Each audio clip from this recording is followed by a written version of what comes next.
ఎరా లోకేష్, నువ్వు నిజంగా బయటకు రారా, ఇప్పుడు మాట్లాడు.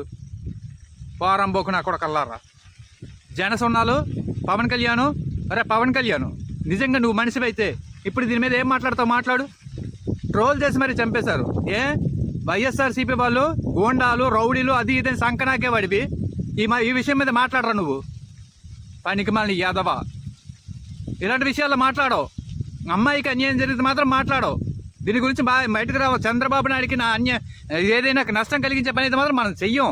నోటికి అడ్డంగా ఉంటుంది. నమస్తే. యాక్చువల్గా మన కుటుంబంలో మనకి దూరపు బంధువు కావచ్చు, మన పిన్ని వాళ్ళ అమ్మాయి కావచ్చు, ఇలా ఏదో దగ్గర రిలేషన్ కావచ్చు, మన కుటుంబంలో ఒక భార్య భర్త ఇద్దరు ఆడపిల్లలతో కుటుంబాన్ని పోషించుకోవడమే కష్టంగా ఉండి బతుకు ఈడుస్తుంటే వారికి ఎవరైనా సహాయం చేస్తారా? ఎవరి బ్రతుకు వాళ్ళే బ్రతకాలి, ఎవరికి వాళ్ళే పైకి రావాలి, తమ కష్టాలని తామే అధిగమించాలి. అలాంటి సందర్భంలో వాళ్ళు ఏం కోరుకుంటారు? ప్రతి ఒక్కరు కోరుకున్నట్లే పిల్లలకి చదువులు సక్రమంగా అవ్వాలనుకుంటారు, ఆరోగ్యం బాగా ఉండాలనుకుంటారు, వైద్యానికి అంటే పెద్ద పెద్ద రోగాలు లాంటివి ఏవి రాకుండా ఉంటే, ఒకవేళ వస్తే కనుక ఉక్కిరి బిక్కిరి అయిపోవాల్సి వస్తుంది, అలాంటివి రాకూడదని కోరుకుంటారు. అలాగే ఉండడానికి మంచి ఇల్లు కావాలనుకుంటారు, కట్టుకోవడానికి బట్ట ఉండాలనుకుంటారు. ఇలాంటివన్నీ అనుకునేటప్పుడు అవి ఇంతవరకు అయితే ఏదోలాగా ఉండేది. కానీ జగనన్న వచ్చాక పిల్లలకి చదువుల విషయంలో 100% మంచిగా మంచి యూనిఫామ్స్, మంచి తిండి, ఎవ్వరింటి దగ్గర పెట్టలేనంత మంచి తిండి పెడుతూ, మంచి పాఠశాలలు పెడుతూ వారిని తన సొంత కూతురులా సొంత కొడుకుల్లా చూసుకుంటున్నాడు. అలా చూసుకున్న తర్వాత ఇంకా హెల్త్ విషయంకి వచ్చేసరికి పెద్దలకి ప్రతి ఒక్కరికి కూడా ఇంటింటికి వైద్యం వచ్చేలాగా చర్యలు తీసుకుంటున్నారు. ఇవన్నీ కాకుండా అసలు ఇల్లు లేదు అనే మాట రాకుండా, నిజంగా ఇన్ని సంవత్సరాల కాలంలో రాజశేఖర రెడ్డి రాకముందు అంతే, ఒక పంచాయతీకి గ్రామానికి కాదు, పంచాయతీ మొత్తానికి 5 or 6 ఇల్లు ఇచ్చేవాళ్ళు. అది కూడా ఆ పార్టీ వాళ్ళు ఎవరైతే అధికారంలో ఉన్నారో ఆ పార్టీకి జై కొట్టిన వాళ్ళకి మాత్రం ఇచ్చేవాళ్ళు. అలాంటి పరిస్థితుల నుంచి రాజశేఖర రెడ్డి గారు ఏం చేశారు? ఎంతమంది ఉంటే అంతమంది అర్హులందరూ కూడా ఇల్లుకి అప్లై చేసుకోండి అని చెప్పారు. అప్పుడు చాలామంది అప్లై చేసుకున్నారు, అందరికీ ఇల్లు ఇచ్చారు. మళ్ళీ తర్వాత వచ్చిన ప్రభుత్వాలు, మారిన ప్రభుత్వాలు అన్నీ ఇదయ్యాయి, కానీ ఎవరు కూడా ఇల్లు నిర్మించే ఇవ్వాల. చంద్రబాబు నాయుడు గవర్నమెంట్ కూడా చాలా కాలం 14 సంవత్సరాలు అధికారంలో ఉన్నాడు. ఎన్ని ఇల్లు ఇచ్చాడు అంటే వేల మీద లెక్కెట్టవచ్చు. అలాంటి పరిస్థితి. మరి జగనన్న వచ్చిన తర్వాత ఈ మధ్యకాలంలో అప్పటి నుంచి ఇప్పటి వరకు మళ్ళీ ఎంతమంది అయితే పెళ్లి చేసుకున్నారో, ఎంతమంది అయితే వేరు కాపురాలు పెట్టడం మొదలెట్టారో వాళ్ళందరికీ కూడా మళ్ళీ ఇల్లుకి అప్లై చేసుకోమని ఇచ్చారు. ఎంతమంది అయితే ఇల్లు అందుబాటులో లేకుండా ఉన్నారో, ఇల్లు కూడా లేకుండా వసతి లేకుండా ఉన్నారో వాళ్ళందరికీ ఇచ్చారు. ఇప్పుడు అలాంటి స్త్రీకి అంటే ఒక పిల్లల్ని భర్తని కలిగి ఉండి ఆడపిల్లలు అయ్యి ఉండి అంతలా బాధపడుతున్న వారికి ఒక ఇల్లు ఇస్తే మీరు ట్రోల్ చేస్తారా? ట్రోల్ చేయడమే నా పని. మీకు కనీసం విచక్షణ అనేది ఉండదా? అంటే ఏది చంద్రబాబు నాయుడు మీద కోపం జగన్ అభిమానులకు ఉండొచ్చు, జగన్ మీద కోపం మీ చంద్రబాబు నాయుడు అభిమానులకు ఉండొచ్చు, కానీ ఇంతలా ట్రోల్ చేస్తారా? మనుషులేనా? కడుపుకి అన్నమే తింటారా? కడుపుకి తినేది అన్నమేనా? ఏం మనుషులరా? కనీస జ్ఞానం అదే మన అక్కకో, మన చెల్లికో, మన దగ్గర బంధువులకు ఎవరికైనా సరే ఒక ఇల్లు వచ్చిందనుకోండి ప్రభుత్వం తరపున, ఎంత గొప్పగా ఫీల్ అవుతారు మీరు ఫీల్ అవ్వరా?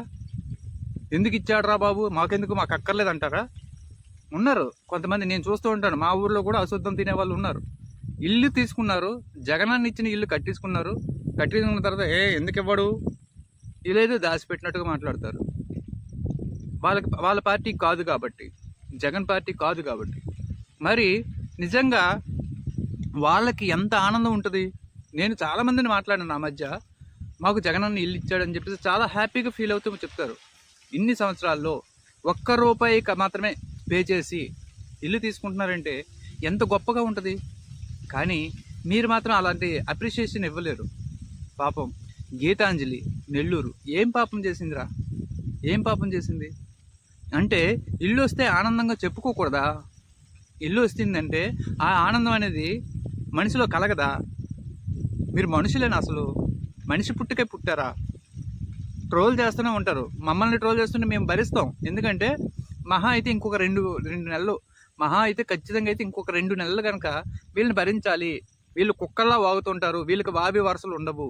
ముఖ్యంగా పవన్ కళ్యాణ్ అభిమానులు కానీ, ఈ తెలుగుదేశంలో కొంతమంది, జనసేన మాత్రం మ్యాక్సిమం అందరూ కూడా ఈ సినిమా పిచ్చి నా కొడుకులు, చదువు సంధ్య లేని పోరంబోకు నా కొడుకులే ఉంటారు ఇందులో. వీళ్ళకి ఇంకొక జ్ఞానం ఉండదు. తల్లిని తిట్టడం, భార్యను తిట్టడం, అక్కను తిట్టడం, ఇష్టానుసారంగా తిట్టడమే పని. ఈ నా కొడుకులకి ఇంత రవ్వ కూడా సబ్జెక్ట్ ఉండదు.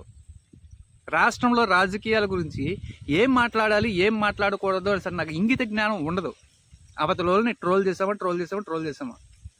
నేను పవన్ కళ్యాణ్ని ప్రశ్నిస్తున్నానని చెప్పేసి నాకేమో ఎయిడ్స్ అని, నాకేమో కిడ్నీలు ఫెయిల్ అయిపోయావని, నాకేమో క్యాన్సర్ అని, నేను చచ్చిపోతానని, మళ్ళీ అమ్మని, అక్కని, చెల్లిని, భార్యని ఇష్టానుసారం బండబూతులు తిడతారు. నేను ఒక్కడికైనా తిట్టానారా? తిట్టనుగా. మీలాగా సంస్కారం విడిచిపెట్టి మేము ఉండంగా, మీలాగా బరి తెగించి మేము బతకట్లేదుగా. కానీ ఆడవాళ్ళు మన మగవాళ్ళనంటే ఇలా చేస్తున్నారు. మీరు అలాగే నేను కేవలం పవన్ కళ్యాణ్ని ప్రశ్నిస్తున్నందుకే మీరు అలా చేస్తే, మీ పవన్ కళ్యాణ్ మరి ప్రశ్నిస్తానంటారు కదా, ప్రశ్నించడం కాదా అది? మీ పవన్ కళ్యాణ్ జగన్మోహన్ రెడ్డిని చేసేదేంటి? ప్రశ్నించడం కాదా? మరి అలా ప్రశ్నించేటప్పుడు మేము మాత్రం మీ పవన్ కళ్యాణ్కి ఎయిడ్స్ వచ్చిందని, మీ పవన్ కళ్యాణ్కి క్యాన్సర్ అని, మీ పవన్ కళ్యాణ్కి టీబీ పేషెంట్ అని, మీ పవన్ కళ్యాణ్ కూడా రేపు మాపో చనిపోతాడని అనలేమా? అనడానికి పెద్ద కష్టమా? మేము ఆలోచించలేక మేము అంటే మీకు ఇది సెంట్రల్ జైల్లోనే మేము పడేస్తారా? ఏం చేయగలరు? అంటే మీరు మమ్మల్ని అనే మాటలు, మీరు మా అమ్మని తిడితే మేము పవన్ కళ్యాణ్ అమ్మని తిట్టలేమా? మీ అమ్మని తిడితే మీరు ఎలాగో పట్టించుకోరు, మీకు అనవసరం అది. మీకు చిన్నప్పటి నుంచి అలవాటు. పచ్చి బూతులు తిట్టించుకోవడం అనేది మీ జన్మ హక్కు, అది మీ పోరంబోకు లక్షణాలు అవి. తాగుబోతు నా కొడుకులు ప్రతి ఒక్కడు తాగేస్తుంటాడు, ఇష్టానుసారం బీర్లు పట్టుకొని తిరుగుతూ ఉంటారు, మందు కొడుతుంటారు. వచ్చేసి మద్యపాన నిషేధం ఎందుకు చేయలేదు? ఇవి ప్రశ్నలు. జ్ఞానం ఉండాలిరా, కొంచెమైన జ్ఞానం ఉండాలి. ఒక మనిషి ప్రాణాన్ని ఇప్పుడు మీరు బలిగొన్నారు. ఎరా లోకేష్, నువ్వు నిజంగా బయటకు రారా, ఇప్పుడు మాట్లాడు. పోరంబోకు నా కొడకల్లారా. జనసున్నాలు పవన్ కళ్యాణ్, పవన్ కళ్యాణ్ నిజంగా నువ్వు మనిషి అయితే ఇప్పుడు దీని మీద ఏం మాట్లాడతావు? మాట్లాడు. ట్రోల్ చేసి మరి చంపేశారు. వైఎస్ఆర్సీపీ వాళ్ళు గోండాలు, రౌడీలు, అది ఇదని సంకనాకే వాడివి. ఈ విషయం మీద మాట్లాడరా నువ్వు? పనికి మళ్ళీ యాదవా, ఇలాంటి విషయాల్లో మాట్లాడవు. అమ్మాయికి అన్యాయం జరిగితే మాత్రం మాట్లాడవు. దీని గురించి బయటకు రావు. చంద్రబాబు నాయుడికి ఏదైనా నష్టం కలిగించే పని అయితే మాత్రం మనం చెయ్యం. నోటికి అడ్డంగా ఉంటుంది. కనీసం ఇంగిత జ్ఞానం ఉందా నీకు? వచ్చి మాట్లాడు. పలానా అమ్మాయికి నెల్లూరులో ఈ అమ్మాయి ఏం పాపం చేసిందిరా మీకు? పవన్ కళ్యాణ్కి కానీ, తెలుగుదేశంకి కానీ, జనసేనకి కానీ ఏమైనా అన్నది ఆవిడ? నాకు ఇల్లు వచ్చిందని ఆనందంగా చెప్తే అది తప్పైందా? దాన్ని ట్రోల్ చేస్తారా? ఆవిడని ఇష్టానుసారం ట్రోల్ చేసేసి చంపేస్తారా? ఏకంగా మానసికంగా హింసించి చంపుతారా? కనీసం జ్ఞానం ఉందరా?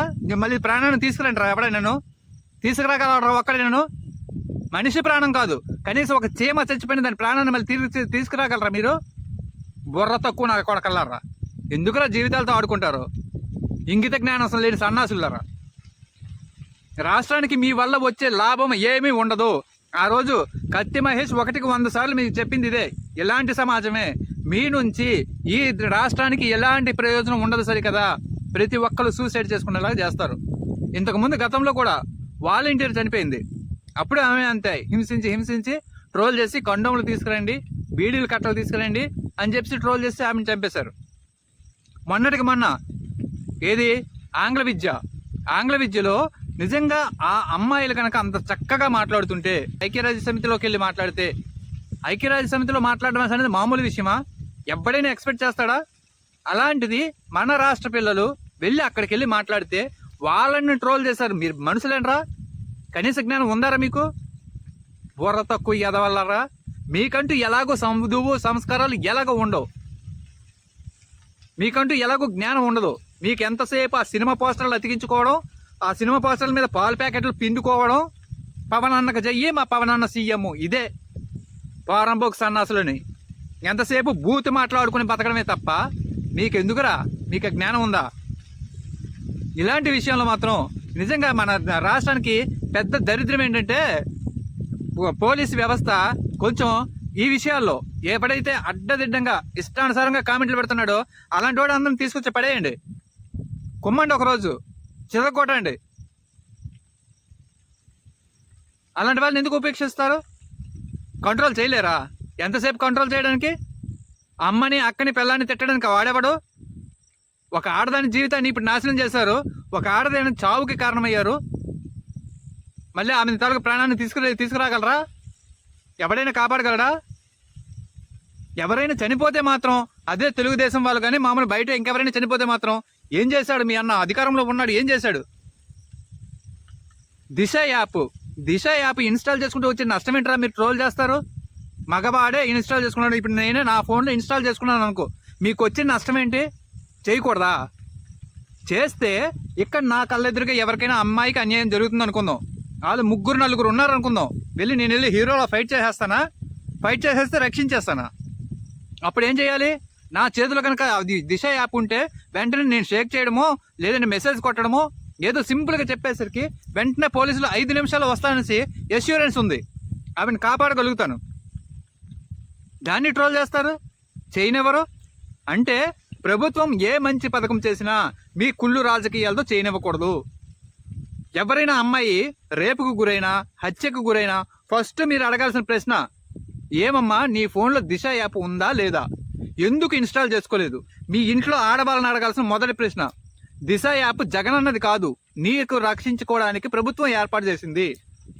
ప్రభుత్వం ఏర్పాటు చేసిన ఆ దిశ యాప్ని ఎందుకు నువ్వు ఇన్స్టాల్ చేసుకోవు? చేసుకుంటే నీకే కదా మంచిది. చెప్పాడా? ఏ ఒక్కడైనా చెప్తాడా? ఈ పారంబోక నా కొడుకులందరూ రాజకీయం చేసుకోవడం కోసం చూస్తారు. వాళ్ళిద్దరూ ఎవడు? మన రెడ్ బుక్ గాడును మన రెడ్ కళ్యాణ్ గాడు, వీళ్ళిద్దరూ అదే పరిస్థితి. కొంచెమైనా ఆలోచన ఉండదు కదా? కొంచెం సెన్స్ ఉపయోగించండి. దేన్ని విమర్శించాలి, దేన్ని విమర్శించకూడదు. భవిష్యత్తులో ప్రతి ఒక్క ఆడదానికి దిశ యాప్ ఫోన్లో ఉండేటట్టు మీరు ప్రోత్సహించండి. పవన్ కళ్యాణ్ అభిమానులు అనుకుందాం, మీరు పవన్ కళ్యాణ్ అభిమానే. మీరు పవన్ కళ్యాణ్ అభిమాని అయితే పవన్ కళ్యాణ్ అభిమానిగా మీరు చేయకూడదు ఈ మంచి పని.